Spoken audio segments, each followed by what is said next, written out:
భారతదేశ ప్రధాన న్యాయమూర్తి చేసిన వ్యాఖ్యలను వ్యతిరేకించారు సిపిఐ జాతీయ కార్యదర్శి నారాయణ. విభేదిస్తూ ఉన్నాం.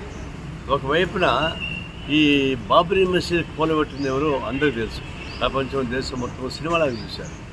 అట్లాంటి బాబ్రీ మసీద్ కేసు 5 మంది జడ్జి కేసు తీర్పిచ్చారు. న్యాయమైన తీర్పడతారు. ఎట్లా న్యాయమైన తీర్పుతుంది? ప్రపంచం మొత్తం తెలుసు కదా. ఎల్కే అద్వాని అక్కడే ఉన్నారు, మురళీమోహన్ జోషి అక్కడే ఉన్నారు, ఉమాభారతి అక్కడే ఉంది. అంతా కలిసి కూలగొట్టి డ్యాన్స్ చేసుకున్నారు. ప్రపంచం తెలుసు. తెలిసినా కూడా కొన్ని దోషులను గుర్తించడంలో నిరాకరించి దాన్ని తీర్పు ఇచ్చారు. ఆ తీర్పుని తీర్పు అని చెప్తారు. ఆ తీర్పు సార్ ఎక్కడున్నారు? తీర్పు ఇచ్చిన ఒక ఆయనేమో రాజ్యసభలో ఉన్నాడు, ఇంకొక ఆయనేమో ఆంధ్రప్రదేశ్ గవర్నర్గా ఉన్నాడు. ఇది గుర్తుపై కింద లెక్క. అది న్యాయమైన తీర్పుని అంటే చెప్తారు మీరు. లేదా మసీదు కూలగొట్టే రామాలయం కట్టారు. రామాలయం కడితే ఎల్కే అద్వాని రావద్దని చెప్తారు. ఎందుకంటే ఆయన కూల్చింది ఆయన కాబట్టి గిల్టీ ఉంటుందని చెప్పేసి బీజేపీ అరెస్ట్ వాళ్ళు లోపల గిల్టీకి ఫీల్ అవుతున్నారు. ఆయన వాళ్ళు కూల్చారు కాబట్టి ఆయనకు వస్తే బాగుండేవారు.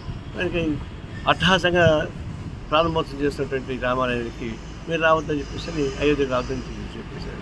దీన్ని బట్టి అర్థమవుతుంది కదా ఎవరు కూల్చారు. కాబట్టి న్యాయ వ్యవస్థ లేకుండా పోవడం విచారకరంగా ఉంది. ఉన్నది చెప్పాలి. తర్వాత మనం చదువుకోవద్దాం, మనం చూసుకోవచ్చు. అంటే ఇది భారత న్యాయమూర్తి అభిప్రాయాన్ని మేము విభేదిస్తాం.